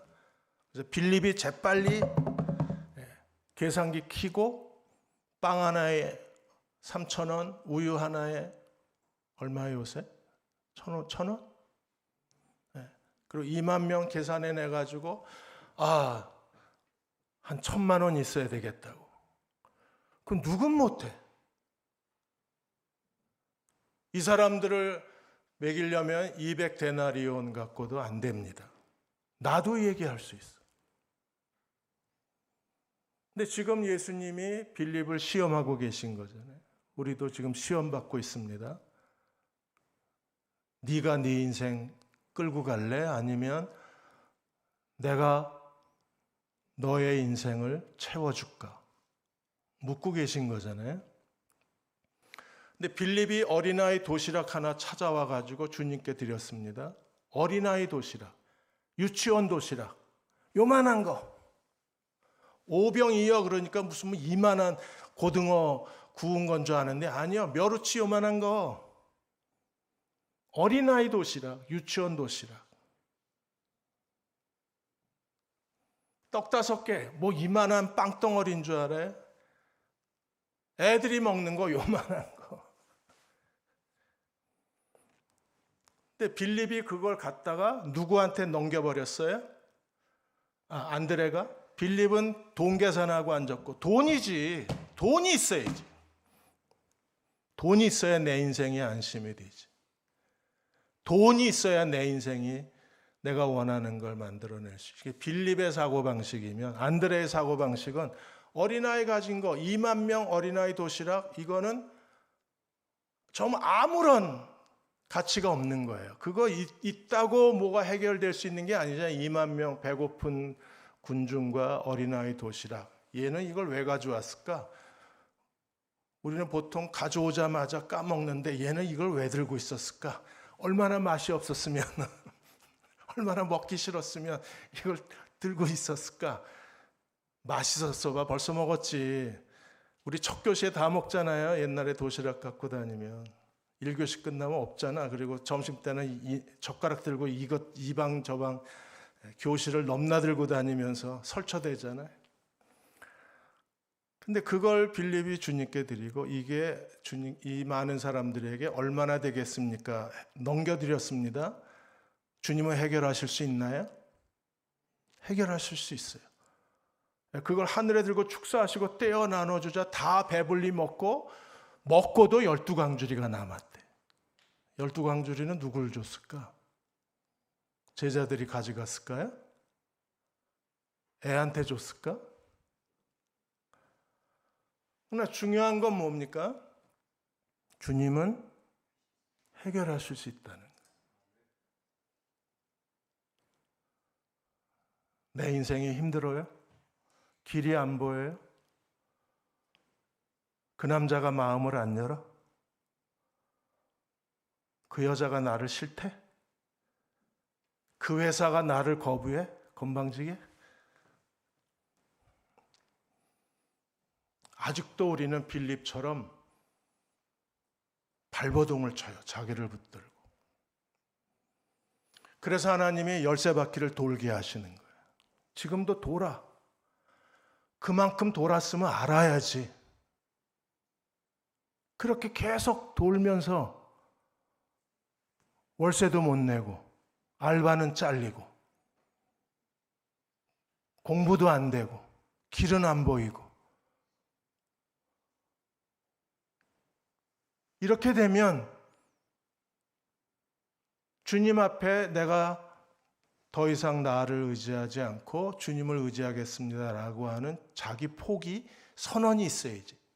발에서 신을 벗어야 되는데 안간힘을 쓰고 그냥 계속 질척거리면서 자기를 붙들고 뭔가 그래도 자기가 해낼 거라고 아직도 자신에 대한 미련이 남아있는 거예요. 열쇠바퀴를 안 돌아서 그래요. 열쇠바퀴 딱 돌면요 더 이상 아무것도 기대하지 않습니다. 그게 여리고를 열쇠바퀴 돌아라 하신 이유가 완전히 할례의 영성이에요. 그리고 여리고의 또 하나의 중요한 게 뭐예요? 헤렘. 다 죽이고 다 불태우고 다 바쳤어요. 아이성은 왜 실패했습니까?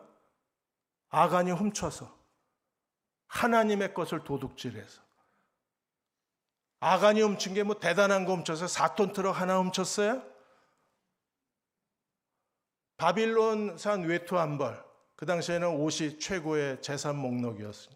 금은 한 주머니에 들어갈 정도로 조금. 그거 훔쳤다고 하나님이 아간이 죄를 범했다고 무려 5번이나 소리를 지르세요. 얼마나 억울하셨으면 야 아간이 훔쳤어. 도둑질했어. 훔쳤어. 7장 1절에 훔쳤다. 7장 11절에 훔쳤다. 7장 12절에 훔쳤다. 7장 13절에 훔쳤다. 7장 15절에 훔쳤다. 훔쳤어! 5번이나 악을 하나님이 죄송합니다 악 쓴다 그래서 얼마나 억울하셨습니까? 왜 내 거에 내 거야 내 걸 훔쳐.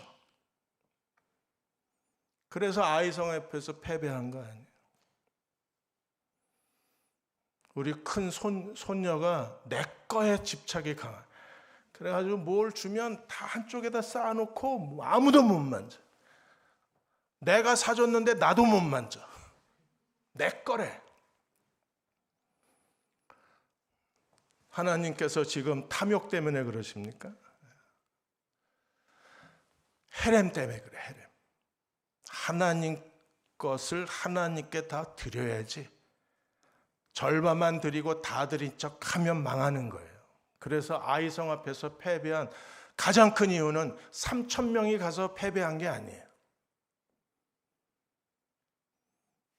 여호수아가 기도하지 않고 전쟁을 해서 패배한 게 아닙니다. 그건 아주 삐뚤어진 일반 상식이에요. 기도 안 해서 패배했다. 기브온 족속하고는 기도 안 하고도 남부전쟁에서 승리했는데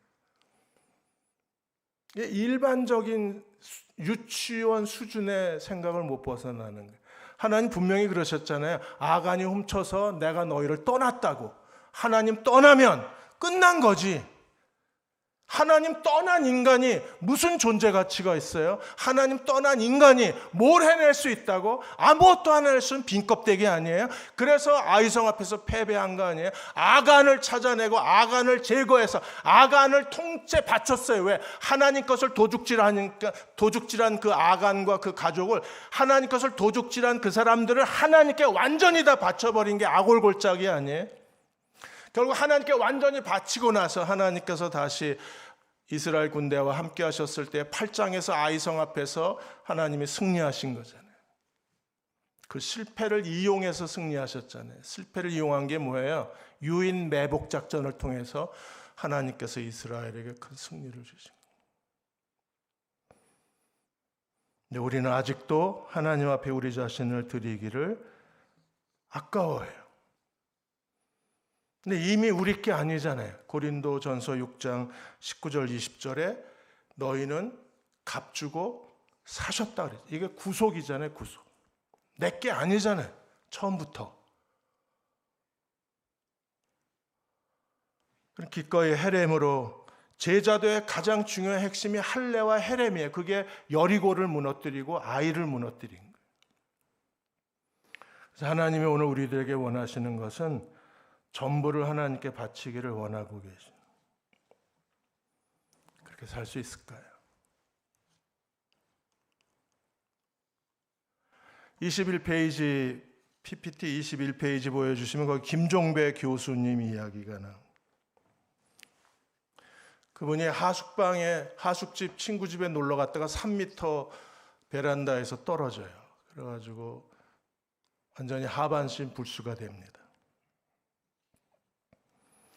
갑자기 어느 날 하반신 불수가 돼서 아무것도 몸을 움직일 수가 없는 거예요. 얼마나 절망스러웠겠어요. 제가 화상당하고 전신 화상당하고 누워있는데 인생이 한심하더라고요. 아마 김종배 교수도 진짜 자기가 한심했을 거예요. 살아서 뭐 하나 하는 생각이 들었을 겁니다. 그때 누나가 성경책을 하나 갖다 줘요. 종신형을 선고받은 기분이었대요. 종신형. 차라리 죽이지. 사형이 낫지. 종신형은 그건 괴로움 자체잖아요. 인생이 지옥 같은 날들이잖아요. 처음엔 성경을 거부했다가 성경 읽어보니까 성경이 너무 자기 마음을 따뜻하게 해주니까 성경을 계속 읽었어요. 그러다가 진리를 알지니 진리가 너희를 자유케 하리라. 지금 자기는 몸을 움직일 수 없는데 주님께서 진리를 알지니 진리가 너희를 자유케 하리라. 그래서 자기 인생의 그 무력감, 자기 인생의 그 거대한 수치심, 이 수치심으로부터의 자유. 그래서 주님께 자신의 길을 인도해 달라고 기도하기 시작합니다. 그리고 2001년도에 미국의 피츠버그 대학교에 유학길을 떠나요. 그리고 2008년도에 피츠버그 학위를 받고 피츠버그 대학의 교수가 임용이 됩니다. 8년 만에. 얼마나 지독하게 공부를 했으면 8년 만에 학위 땄다고 교수로 임명이 돼요. 그런데 피츠버그 대학의 교수 임명을 거절하고 한국으로 돌아와서 자기처럼 전신마비 장애인을 위해서 기술공학을 가지고 그들을 섬기는 삶을 살겠다고 한국으로 들어오신 거예요. 그래서 휠체어를 탄 교수라는 이름을 얻으셨어요. 주님은 길을 갖고 계십니다. 자신의 모든 걸 하나님께 드린 사람들에게. 자, 마지막 페이지 보여주시면 이게 복음입니다. 첫 번째 여호수아 가나안 중부 전투, 제자의 전투력은 어디서 시작해요? 율법에서 시작해서 나중에 아이성 정복한 뒤에 8장에서 에발산에서 율법을 낭독해요. 그래서 가나안 중부 전투는 율법으로 시작해서 율법으로 끝납니다. 그 과정에 붉은 줄, 그리고 2개의 돌기둥, 할례, 헤렘이 있어요. 여리고성 아이성은 헤렘에 대한 가르침을 우리에게 더해줍니다. 아간처럼 하나님의 것을 한 조각이라도 도둑질한 사람은 실패자가 되는 거예요. 아간을 제거해야, 그래야 하나님께서 아이성에 대한 두 번째 승리를 우리에게 허락해 주실 수 있는 거예요. 그리고 우리가 자신의 모든 걸 주님께 의탁하면 그 다음에 아이성 패배를 하나님이 그것을 전략으로 만드셔서 유인, 매복 그리고 승리를 주시는 그 실패가 새로운 기회를 만들어내서 하나님은 여전히 여호와의 군대 장관이 되셔서 자기 백성에게 승리를 주시는 하나님이셨어요. 하나님 여러분 사랑하고 계십니다.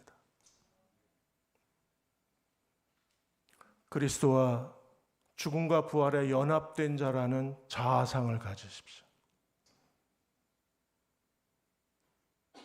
그리고 내가 나를 붙들고 있어봐야 아무 일도 안 일어나요. 어떤 사람들은 정말 기가 막히게 자기 인생에 뭔가를 만들어내는 탁월한 사람들이 있습니다. 그 사람들은 대한민국 전체의 0.001%밖에 안 됩니다. 나머지는 대부분 다 평범합니다. 저나 여러분이나 평범해요.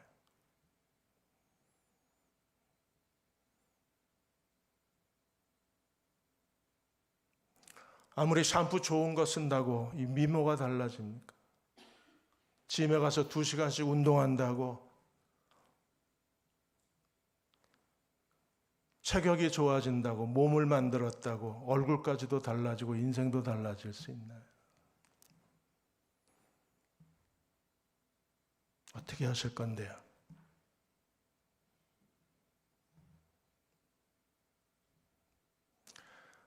그리스도 앞에 무릎 꿇어보지 않으시겠습니까?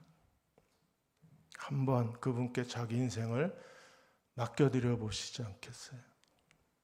정말 주님의 제자답게, 제자처럼, 제자로서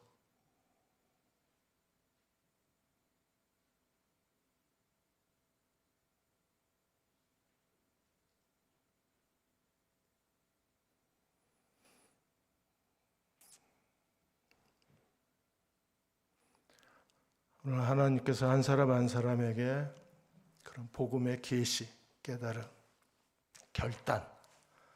그래서 오늘 이 밤이 내가 여호수아가 여호와의 군대 장관을 만나서 신발을 벗은 것처럼 오늘 내가 내 인생의 신발을 벗을 수만 있다면 거기가 거룩한 땅이 되고 거기서부터 하나님이 내 인생을 대신 살아주기 시작하시면 새로운 스토리가 쓰여지기 시작할 거예요.